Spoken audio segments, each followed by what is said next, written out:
Now we're going to talk about gaming, live entertainment, esports, advertising in sports. I mean, super cool stuff. So I want to bring Lauren up. Lauren, where's Lauren? Oh, okay. Hey, Lauren. All right, come on up. Lauren from Bicycle. And Lauren is going to introduce her panelists. And I want to thank inMobi. inMobi's helping to underwrite the event today. Hey, Lauren. We need another chair. I'll bring you one. Don't worry. Have a seat. No, whatever you want. I'll bring one. Hey, everybody. Thank you. Thank you. And, thank you, Julia. Okay, we got one more. Here you go. All right. Yeah, thank you.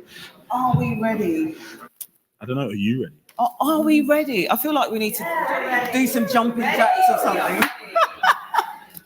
Hello, everyone, and welcome. Ooh, I've just suddenly gotten louder. Welcome to what we thought was going to be called Fun and Games in the Metaverse, but the title's changed to Marketing Decisions in Sports, Gaming and Live Entertainment. We're going to stick to Fun and Games in the Metaverse. Yeah, sure. So, we have a lot to talk to you about today, and I hope you're going to enjoy this session.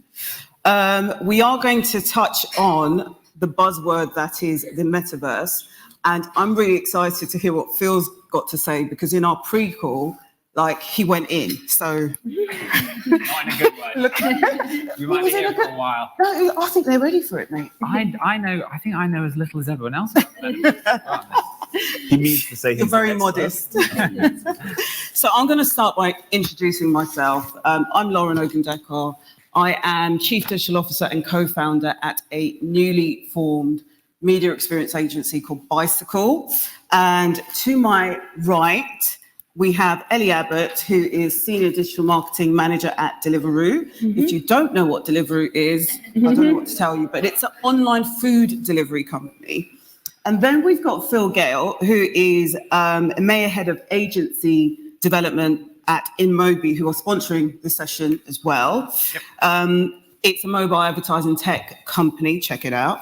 And then last but not least, we've got the wonderful Jay Richards, who is co-founder at Imagen. I thought it was Imagen, but it's Imagen Insight, which is a quant insights business focused on the Gen Z audience. Yes, it is. Thank you. I hope I got the intros right. You did. Very good. Yeah? Nailed it. So to kick off, I'm going to ask the panel the question that I think all of you have been probably having sleepless nights about, and it's this elephant in the room called the Metaverse. There's lots of debates going around at the moment. I think it's Accenture who set up a new division for the Metaverse. It's a new buzzword in the marketing industry, and debate around whether or not we should be calling it the Metaverse. Should we call it the multiverse, because we're not there yet? So I'm not on it, the panel is, and I'm going to start with Phil, because he had so much energy on the pre-call. So please take us away. I mean, there, like you say, there are lots of different definitions going around in the Metaverse. It kind of exists at the moment, and I think, but it's a bit like, I don't know if I can make but like being back at high school, everyone's talking about it, nobody actually knows how to do it, or it feels a little bit like that, because. What are you talking about, Phil? I think we're on camera. So the Metaverse at the moment, for me, certainly is very much around this kind of convergence of gaming and gaming environments and social. And I think they've been on this kind of collision course for some time. We've seen acquisitions, Amazon acquiring Twitch. We've seen get acquired by Microsoft, and these are social platforms that are really derived around gaming and gaming enthusiasts, and they've grown bigger and bigger, and now we're finding people are using these platforms just for social. And so this convergence has been happening for some time. I think for me, the Metaverse is absolutely driven by VR and the VR technology, and that's something that I've been quite passionate about the last few years. Was an early adopter of Oculus and love, just from a technology standpoint, what VR brings. And I think it would probably be a good idea just to get a quick show of hands to see who really experienced VR in some way, perhaps. Okay. Oh, wow. Okay, so maybe about 50% of them. And who, out of those people, who has a VR system at home? Okay. All right, wealthy. All right. Well, this is the great thing actually now, because VR has always suffered with this, sort of, high cost of entry where you need a computer system that would be able to power a VR headset. And actually that's changed recently. Oculus and Facebook have derived their product now around being fully, self-contained with a computer system so that you don't need a load of extra kit. So barrier to entry has come right down. I think VR is the biggest driver towards the metaverse because we have seen the concept of the metaverse exist previously. People may be familiar with Second Life, about 2002, 2003. It was all the same things were being talked about. Second Life, it was going to be this world that creators could create, these areas that you could, you create an avatar and you go and experience these worlds with your friends online. It's all about social. It was all 2D. And it just didn't take off. And there was talk at that point of brands investing, and we're going to have these big name brands that are going to put, sponsor these big events, and people would be like dancing in these halls on a computer, and of course it never took up. I think for me, VR is absolutely driving it because VR is an absolute huge step forward in terms of immersion and gaming and being in an environment that absorbs all of your sensory inputs. And that, I think, is going to be the difference between the metaverse taking off now in 2022 versus back in 2002 when it was just on a 2D computer. Nice. Can you top that, Jay? Why would you do that? I was going to say. That's not fair to pit me against you. I think the interesting thing, so I was recently at South by Southwest, and the interesting thing I saw out there is Mark Zuckerberg, for anybody who doesn't know, obviously wrong personal terms. He went up, he was speaking on the stage in one of the sessions, and it's so funny, people were like giving him the middle finger and stuff. I was like, this is so intense, guys. But anyway, he's on stage speaking in this session, and he was really trying to push the metaverse, obviously because Facebook rebranded to Meta and yada, yada, yada. But the way he was saying is that you're gonna go to the gym in the metaverse, you're gonna go to work in the metaverse, you're gonna meet your friends in the metaverse. I was like, I can do all those things outside. So I was like, why would I want to do them in the metaverse? And I think there's this panic. So in a nutshell, what we do at Imagen Insights, we enable brands like Amazon Prime Video to crowdsource qualitative insight from Gen Z within 72 hours. What we're seeing from a lot of brands that we work with is this, and not even so much that we work with brands that we're talking to, is there's like this panic to get into the metaverse, not fully understanding what it is, and they're kind of going, everyone else is doing it, so we should do it too. Which I suppose is a great idea sometimes, but the problem with it is that you need to take time to understand really what Gen Z or what humanity would want to see from you as a brand in the metaverse, how they would want to engage with you in the metaverse before you do anything. And so at the moment, it's kind of like, oh, Gucci did this, so if we do identical to what Gucci did, it will also have the same results for us. And that doesn't always work like that. So I think you've got Zuck and the Meta gang pushing what they're pushing, and then you've got brands kind of panicking, thinking they need to be in there. And I think at the moment, kind of nobody really knows what direction to go in. Yeah. And I think it all should just be boiled back down to, let's ask our quote unquote consumers what they think we should do. And if they say, yes, it'll be wonderful for X brand to be in the metaverse and this side want to engage with you, then do it. If they come back and go, actually, you know what, it would be really odd if I was engaging with you in the metaverse, then don't do it. The truth of the matter is, you don't have to be there. I know, imagine actually going to the metaverse. You don't actually have to do it. So do the research. So do the research, find out if it's for you. And if it's for you, then do it. If it's not, then take time and just do it later on, maybe. Okay. From a brand perspective, Ellie, what are your thoughts? What are you guys thinking about the metaverse? Does it exist for you? So I'd say brands are panicking, Jay, but we're not panicking yet. We're trying to keep calm, and we're navigating through it. So we're just trying to learn how we can get the most value from live streaming events. That's what we can do right now. And actually, what we've learned is that we can get the most by being kind of embedded into that content, not just badging it. So we're kind of taking that and understanding what moments within live streaming events we can also drive the most value. And then trying to kind of take that learning and apply it to other live events, such as gaming. Yeah. So that might mean, maybe working with you, Jay, to understand what those moments are like within gaming environments. That sounds wonderful. Got client. Yeah. So yeah, we're excited by it, but we're taking it slow and just kind of doing what we do now, rather than running at it full speed. Okay. So now that the elephant is out of the room, we can all relax. Now that we know what the metaverse is. and what it isn't. What I would really like to know from the panel is what they think the opportunities are. And Ellie, you've just talked about the fact that in live environments, you haven't, and maybe in a gaming environment. Do you think that there's any other opportunity for you in the future, or is it that you're still just exploring what it means now? Yeah, I think there's lots of opportunities. I mean, I think advertising and like brands are able to bring a sense of realism to the virtual world. You know, like when I was walking here today, I walked past billboards and I walked past adverts on bus stops and stuff. If you know, the metaverse is set out to be this virtual, then actually it's really important to have advertising present in those moments. Yeah. As I said, it's just trying to work out the best way to do that so it's not intrusive. Yeah. Okay. And Phil, what from your client experience, what do you think the opportunities are? I think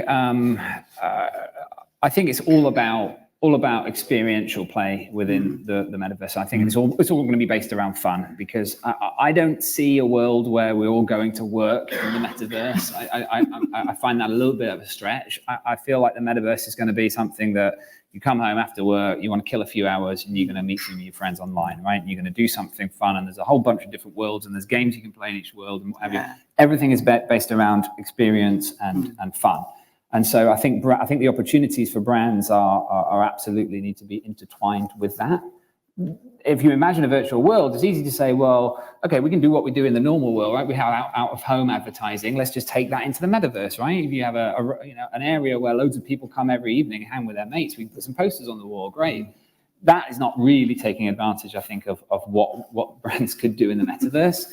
I think when brands realize and I come back to VR, and you can tell I'm a VR enthusiast. The power of VR at being able to evoke emotion is far greater than we've ever seen from any other media channel. And so when you think of the early days, we could tell stories, or we could express ourselves. We had pictures that could convey emotions, and then we had moving picture and video. These were more powerful at being able to convey emotion. And ultimately, you know, marketing right from day one has been brands wanting to convey emotion and allow decisions to be made on that emotion. And that is what marketing is, rightly or wrongly, what it's always been about. And so I think when brands realize the power that VR technology has of being able to convey these emotions, I think they'll realize the opportunity that does exist. And an example of that for people that haven't used it is, you know, you can put on a VR headset, jump in an aircraft and do a loop-the-loop, right? And a lot of people will get that same feeling that you would feel in your stomach if you did a loop-the-loop in an aircraft. And it's bizarre, because you say, well, that should be the physical aspect of doing a loop-the-loop, but it's not. It's an experience. It's the emotion that your brain has provided to the rest of your body based on the visual input. And so it's super, super powerful. Do you think VR headsets will replace mobile devices? I mean, I can see a world where VR headsets, at the moment, they're quite big and clunky. I can see a world where actually they become a lot smaller, like a small, you know, set of glasses that would link to mobile. Someone tried that once. Was it Google? Yeah. Don't worry about them. They never took off. But to be powered by a device that was maybe in your pocket, right? We could have the processing power of a mobile, and we could have the lens technology in a much more compact set of glasses. And so, I was going to say, I think it's already going that way, though. I know those smart glasses didn't take off, but I don't know if anyone's seen the Facebook Ray-Ban glasses, Ray-Ban stories. They don't have the VR element yet, but they've nailed make regular glasses and function like regular glasses, so you don't look like walking around in the street with them. So now they need to just bring that virtual reality in, and I'm sure they will. Price down slightly. Yeah. Jay, your company is all about Gen Z insights. So I feel like you know what the next generation is thinking about everything. What do you think what are they thinking are the opportunities for brands in the metaverse? I think a lot of the things we've been speaking about today so far is kind of like at an individual scale. And I think the most powerful side of the metaverse for me is being able to do things at scale. And I think it's the ability for a musician to, in their local town, in some area in the UK that no one's ever heard of, wouldn't get many fans, but they can use the metaverse to scale their audience and put on an event to hundreds of thousands, if not millions of people, and get paid. And I think there's parts of the metaverse really that that if we're going to, and one thing we're seeing from our Gen Z community with regards to work we've done with Doritos or Gymshark or eBay was the idea that if you engage with the demographic, ask what they want to see from a brand. A lot of time it's not what the brand thinks that they want to see. And I think the interesting thing for me is that if we can use a brand to actually elevate or provide a platform for smaller creators or artists or whatever, that's the thing that Gen Z wants to see. That, oh wow, you huge, massive luxury brand decided that you were going to elevate and put this small artist on a platform and use the metaverse to do that well. That's the kind of thing that they would buy into, and that's the kind of thing that would actually get the best PR. But what brands are thinking is, if we create a really sick jacket and then we get them to buy that jacket in the metaverse, it will be sick. And and the thing is, in a concept, yes, it does make sense. Yeah. But if you think bigger than that and go broader than that, you could do something that's just literally never been done before. And I know obviously we can speak about Travis Scott and so on and so on, but it's the ability to find those hidden artists or those hidden painters. Because imagine if you had a graphic designer or a painter that could do a huge mural in the metaverse, and everybody's just watching them or getting involved and doing part. Do you know what I mean? Like, you could really scale that up, and that's the power to it, is taking the real life and blowing that up. So I'm not against the metaverse. I just think it has to be done well. What do you think about Gucci selling that handbag for, I think it was close to $4,000? Yeah. In the virtual world. The thing is, so initially it was sold for $4, and then the resale value was $4K. So but that's real life. Like, if you buy like a pair of like kits these days, you're buying a pair of trainers, and you can then resell, because it's really what somebody's willing to pay. And if somebody's willing to pay that, then that's what it's worth. Do you know what I mean? And I think I don't really bat an eye. It's probably because I'm in the Gen Z space, so I don't really bat an eyelid at stuff like that.